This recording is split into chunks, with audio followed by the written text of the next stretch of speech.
नमस्कार, जय हिंद दोस्तों। आप सभी का स्वागत है हमारे YouTube चैनल में। दोस्तों, आपने जो थंबनेल देखा है आज, तो आप जान ही गए होंगे कि हम क्या पढ़ने वाले हैं। दोस्तों, आज हम पढ़ने वाले हैं त्रिकोणमिति यानी ट्रिग्नोमेट्री। ठीक है दोस्तों।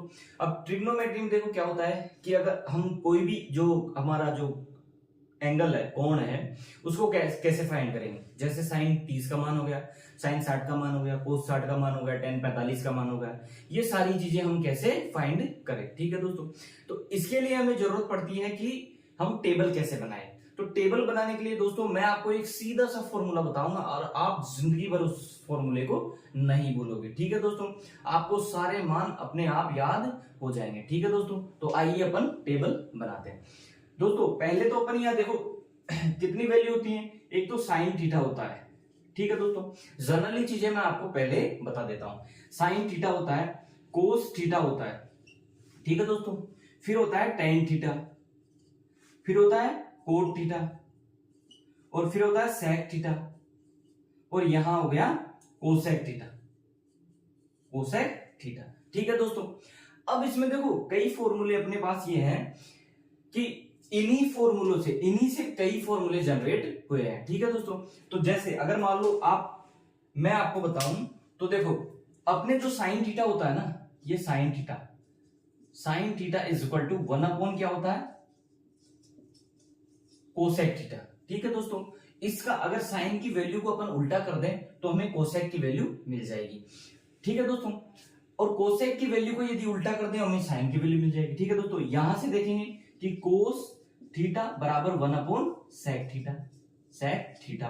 ठीक है दोस्तों। और टेन थीटा बराबर क्या होता है, टेन थीटा बराबर 1/1 क्या हो गया, कोट थीटा, कोट थीटा। अब देखो 1 2 3 इन तीनों सूत्रों से ही हम सारी टेबल को जनरेट कर लेंगे दोस्तों। ठीक है। तो आइए अपन टेबल बनाते हैं। ठीक है दोस्तों। आइए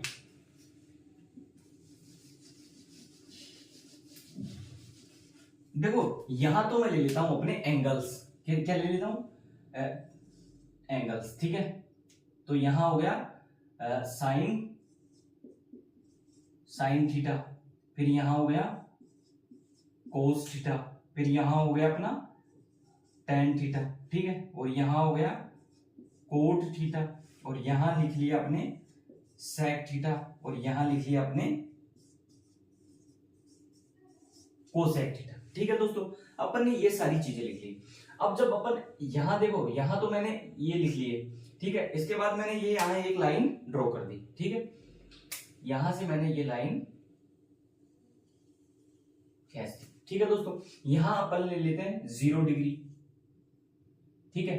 फिर यहां लेते हैं 30 डिग्री। ठीक है। यहां लेते हैं अपन 45 डिग्री, यहां लेते हैं 60 डिग्री, और यहां लेते हैं 90 डिग्री। ठीक है दोस्तों। ये सारी चीजें आपको ऐसे कैसे बना लेनी है। ठीक है दोस्तों। अपन एक काम करते हैं, इसको थोड़ा नीचे लिख लेते हैं। ठीक है। ताकि ऊपर अपन हमें जो फॉर्मूला के हिसाब से जो जनरेट करेंगे अपन वैल्यू, वो ठीक तरीके से आ सके। ठीक है। यहां ले लिया मैंने 0 डिग्री, फिर ले लिया 30 डिग्री, फिर ले लिया 45 डिग्री, फिर ले लिया मैंने 60 डिग्री, और फिर ले लिया 90 डिग्री। ठीक है दोस्तों। अब देखो हमारी जो काउंटिंग होती है वो कहां से शुरू करते हैं, जनरली अपन 0 से स्टार्ट करते हैं। ठीक है दोस्तों। तो यहां मैंने लिख लिया 0। ठीक है।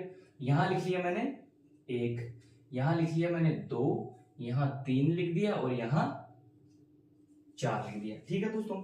आप इस टेबल को बड़ा ध्यान से देखिए कि मैंने कैसे बनाया। पहले मैंने ये सारी चीजें लिखी, sine theta, cos theta, tan theta, cot theta, sec theta और कोसेक थीटा। ठीक है। फिर मैंने ये एंगल्स लिख लिए अपने 0 डिग्री, 30 डिग्री, 45 डिग्री, 60 डिग्री और 90 डिग्री। ठीक है दोस्तों। यहां तक अपन ये टेबल बना के देखते हैं। ठीक है। तो आइए, फिर मैंने इसके ऊपर लिख दी वैल्यू 0 1 2 3 4। आप ध्यान रखो कि जनरली अपन काउंटिंग कहां से स्टार्ट करते हैं, 0। ठीक है। तो 0 1 2 3 4, यहां तक आ गया 4। ठीक है दोस्तों। अब इसके नीचे देखो सबको 4 से डिवाइड कर दो। मैंने इसको भी 4 से डिवाइड कर दिया, इसको भी 4 से डिवाइड कर दिया, इसको भी 4 से डिवाइड कर दिया, इसको भी 4 से डिवाइड कर दिया, और इसको भी 4 से डिवाइड कर दिया। ठीक है दोस्तों। यहां तक किसी को कोई परेशानी नहीं होनी चाहिए। ठीक है। मैंने यहां सबको 4 से डिवाइड कर दिया। अब इसका देखो अंडर रूट लेते हैं अपन, वर्गमूल। सारी चीजों का क्या ले लेंगे, वर्गमूल। ठीक है। ये मैंने इसका वर्गमूल ले लिया। ठीक है दोस्तों। ये मैंने वर्गमूल ले लिया। अब देखो दोस्तों, जो भी संख्या अगर कट रही है तो उसको काट दो। कोई भी संख्या अगर यहां से कट रही है तो उस संख्या को काट दो। देखो यहाँ देखो, ये नहीं कट रही है, छोड़ दो। ये भी नहीं कट रही है तो छोड़ दो। ये कट रही है, यानी यहाँ काटा, 2 एकम 2, 2 दूनी 4, यानी ये 1/2 बच जाएगी अपनी। ठीक है दोस्तों, फिर यहाँ से देखो ये नहीं कट रही, ये कट गया, यहाँ भी एक, यहाँ भी, यानी 1/1, 1/1 बच गया अपने पास। ठीक है दोस्तों, जो वैल्यू है उसको ऐसे कैसे नीचे उतार दो। देखो यहां देखो, ये क्या है, अगर 4 जीरो में किसी भी संख्या का भाग देता है। देखो दोस्तों, मैं आपको 2 चीजें समझाता हूं, बड़े ध्यान से देखना इस चीज को, कि जब भी अपन यदि शून्य है और उसमें किसी संख्या का भाग दे रहे हैं, यदि अपने पास शून्य है और उसमें किसी संख्या का भाग दे रहे हैं, तो हमारे पास रिजल्ट आएगा 0। लेकिन यदि किसी नंबर्स यानी किसी संख्या में शून्य का भाग दे रहे हो, किसी संख्या में शून्य का भाग दे रहे हो, तो यहां से हमें रिजल्ट आएगा इनफाइनाइट यानी अनंत। इसे क्या बोलते हैं अपन, अनंत। ठीक है दोस्तों, ये चीजें आपको समझ में आनी चाहिए। ठीक है दोस्तों, तो यहां देखो, जब मैंने किसी नंबर का शून्य में भाग दिया तो क्या आया, 0 आ गया। ठीक है, यहां से देखो ये संख्या है, जैसे मान लो 1/4, अगर इसका वर्गमूल लेंगे तो 1 का वर्गमूल, देखो मैं इस संख्या को क्या लिख सकता हूं, इस संख्या को लिख सकता हूं मैं √1 और इसको लिख सकता हूं √4। ठीक है दोस्तों, इसको मैंने √4 लिख दिया। ठीक है, यहां देखो √1 का मान 1 बटे √4 का मान 2। ठीक है दोस्तों, तो यहां क्या आ जाएगा, 1/2। ठीक है दोस्तों, यहां तक किसी को कोई परेशानी नहीं है। ठीक है, फिर आगे देखते हैं अपन। देखो यहां से ये इस संख्या को भी मैं √1 बटे √2 लिख सकता हूं। यदि 1 का √ निकालेंगे तो 1 ही आ जाएगा, लेकिन नीचे √2 है, इसको ऐसे कैसे रख दिया। ठीक है दोस्तों, यहां मैंने क्या किया, 1/√2 ऐसे कैसे मैंने रख दिया। ठीक है दोस्तों, यहां आइए, तो ये क्या है, √3 बटे √4। ठीक है, ये है ना, तो यहां √3 का मान तो √3 ही रहेगा, क्योंकि 3 का √ नहीं निकलता। ठीक है, निकलता है लेकिन पॉइंटों में आता है। ठीक है, इसको ऐसे कैसे करेंगे, दो 4 है, 4 का √ कितना होगा, 2, तो यहां अपन ने लिख दिया 2 लिख दिया। ठीक है दोस्तों, अब इस वैल्यू को यहां ऐसे कैसे, √3 बटे 2। ठीक है दोस्तों, ये रख दिया अपन, और ये है √1 बटे √1, यानी इसका मान कितना हुआ, 1, तो यहां लिख दो। ठीक है दोस्तों, अब अपन देखो यहां से बता सकते हैं, देखो यहां से बता सकते हैं, कोई भी संख्या अपन से पूछ ले, कोई भी सवाल पूछ ले कि sin 30 का मान कितना है, तो ये sin रहा और 30 ये रहा, यानी sin 30 का मान 1/2। हमसे पूछ ले sin 60 का मान कितना है, तो ये sin रहा और यहाँ कितना रहा, 60 का मान, यानी √3/2। ठीक है दोस्तों, अब देखो आपको cos का मान निकालने के लिए बिल्कुल भी परेशानी उठाने की जरूरत नहीं है, आप सीधा ही इसका मान निकाल सकते हो। ये वैल्यू है, इसको ऐसे पकड़ के सीधा इधर लिख दो। कैसे लिख दो, इसको देखो 1 है, यहां आ गया। ठीक है, ये √3/2 है, यहां आएगा, ये है, ये यहीं के यहीं रह जाएगा। ठीक है, ये है, ये यहां आ जाएगा, और ये 0 है यहां। ठीक है दोस्तों, मैंने क्या किया है, सिर्फ इसको पकड़ के सीधा इधर ले आया मैंने। ठीक है, तो ये वैल्यू ऐसे कैसे रहेगी, बाकी वैल्यूज इंटरचेंज हो गई। ठीक है दोस्तों, अब देखो मैंने आपको अभी एक फॉर्मूला लिखाया था, या नहीं लिखाया तो ठीक है देख लो, sin थीटा बटे cos थीटा। cos थीटा होता है tan थीटा। क्या होता है, जब sin थीटा की वैल्यू में यदि cos थीटा की वैल्यू की आप डिवाइड कर देते हो तो उसका मान क्या होगा, tan थीटा के बराबर। और हमें किसकी वैल्यू चाहिए, हमें tan की वैल्यू ही चाहिए। नेक्स्ट किसकी वैल्यू चाहिए, tan की वैल्यू। तो देखो दोस्तों, अब यहां आओ, देखो अभी मैंने आपको सिखाया था कि देखो जब भी 0 में यानी sin थीटा, ये सूत्र क्या है अपना, sin थीटा बटे cos थीटा बराबर tan थीटा। ठीक है दोस्तों, अब देखो sin 0 की sin की वैल्यू कितनी है, sin की वैल्यू यानी sin 0 की वैल्यू, sin 0 की वैल्यू कितनी है, 0, तो 0 लिख दिया मैंने। ठीक है, फिर नीचे cos 0 की वैल्यू कितनी है, 1, तो यहां 1 लिख दिया। अब इसका मान कितना आएगा, इसका मान आपको पता होना चाहिए कि जब भी 0 में किसी संख्या का भाग देते हैं तो 0 ही आता है। ठीक है, क्या आता है, 0 आता है, तो मैंने लिख दिया यहाँ पे 0, यानी tan 0 का मान 0। ठीक है दोस्तों। फिर आओ देखो, यहां देखो साइन 30 का मान कितना है, साइन 30 का मान ऊपर यहाँ 30 लिखेंगे ना भाई, यहाँ 30 लिखेंगे तो यहाँ भी 30 लिखेंगे। तो साइन 30 का मान 1/2 बटे में कोस 30 का मान √3/2। ठीक है दोस्तों, जब भी ये वैल्यू ऐसे आती है तो ये पलट के ऊपर आ जाती है, 1/2 गुणा 2/√3। ठीक है दोस्तों, ये 2 से 2 कट गया तो ये कितना आ गया, 1/√3। ठीक है, तो यहां वैल्यू कितनी आ गई, tan 30 की मान 1/√3। ठीक है दोस्तों, फिर देखो आगे देखते हैं अपन, ये दोनों आपस में डिवाइड करेंगे तो ये तो कट जाएंगे क्योंकि सेम है, तो यहां वैल्यू कितनी आ गई, 1 आ गई। ठीक है दोस्तों, फिर यहां देखो √3/2 बटे में 1/2। ठीक है, तो यहां अपन लिखेंगे तो √3/2 गुणा 2 से 2 कट गया, यहां आ गया √3। ठीक है, तो यहां क्या लिखा है, यहां क्या लिखेंगे, √3। ठीक है दोस्तों, अब बारी आ गई अपनी 1 में भाग देंगे 0 का। तो मैंने अभी आपको बताया था कि जब किसी भी संख्या में या किसी भी नंबर में अगर शून्य का भाग देता है तो ये क्या आता है, इनफाइनाइट यानी अनंत। ये आ गया अपना।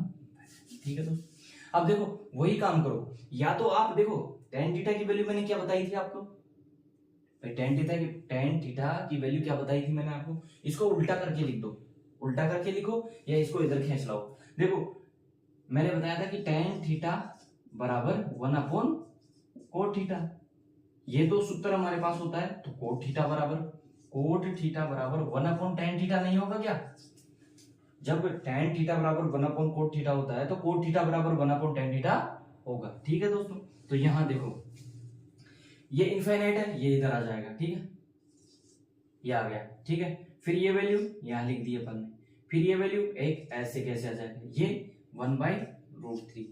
ठीक है, और ये आ गया। ठीक है, अपन ने उसको ऐसे कैसे खींच लिया।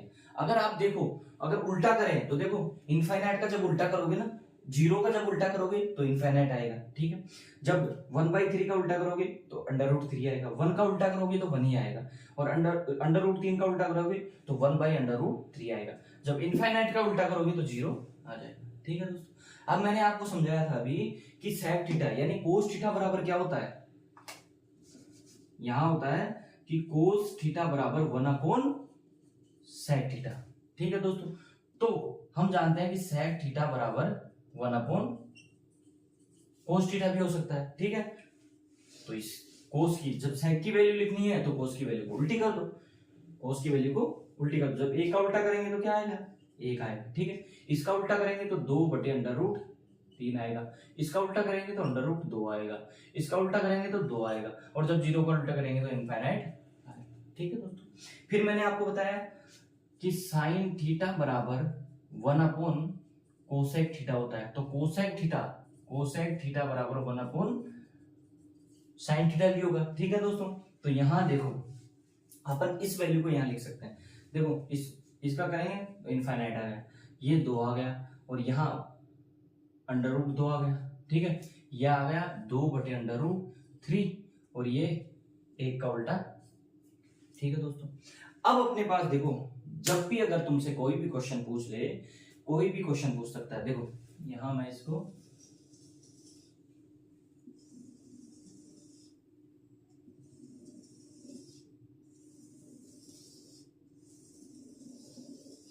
ठीक है दोस्तों, ये अपने पास वैल्यू हो गई। अगर अब हमसे कोई भी सवाल पूछे, यानी साइन हमसे पूछ ले कि tan 45 का मान, tan 45 डिग्री बराबर क्या होगा, तो tan 45 यानी ये tan रहा, और 45 का मान 1 यानी ये रहा। ठीक है, तो 1 हो गया। हमसे पूछ ले कोसेक 60 का मान कितना हो गया, कोसेक 60 का मान COSEC कोसेक 60 डिग्री का मान कितना होगा, तो कोसेक 60 का मान यानी कोसेक ये रहा, और 60 डिग्री का है ये रहा, ये हमने ये वैल्यू, तो 2/√3। ठीक है दोस्तों, ये जो टेबल है वो ट्रिग्नोमेट्री की जान है दोस्तों। अगर ये आपको याद है तो आपको सारे क्वेश्चन याद है। ठीक है दोस्तों, अब देखो इसके बेस पे अपन कोई क्वेश्चन भी कर सकते हैं। देखो क्वेश्चन अगर हम करेंगे तो देखो कैसे कर सकते हैं, इसको मैं हटा रहा हूं। देखो यहां ले लेते हैं थोड़ा सा, कि देखो दो तीन जो समीकरण है वो क्या है, देखो sine square theta plus cos square theta बराबर कितना होता है, 1 होता है। ठीक है दोस्तों, एक आपको ये ध्यान रखना पड़ेगा, जब हमें साइन स्क्वायर थीटा की वैल्यू पूछ रहा है, स्क्वायर थीटा की वैल्यू पूछ रहा है, तो अपन ये बता देंगे कि इसका मान कितना होगा, 1 माइनस कोस स्क्वायर थीटा, ये भी बता सकते हैं। ठीक है दोस्तों, जब हमसे कोस स्क्वायर थीटा की वैल्यू पूछ रहा है तो क्या बताएंगे, 1 माइनस साइन स्क्वायर थीटा। ठीक है दोस्तों, मैंने इससे पहले आपको सारे फॉर्मूले बता ही दिए। अब दोस्तों अगर आपको ट्रिक और टेबल अच्छी लगी हो तो लाइक और सब्सक्राइब जरूर करें और इस क्लास को शेयर करना ना भूलें। ठीक है दोस्तों, जय हिंद जय भारत।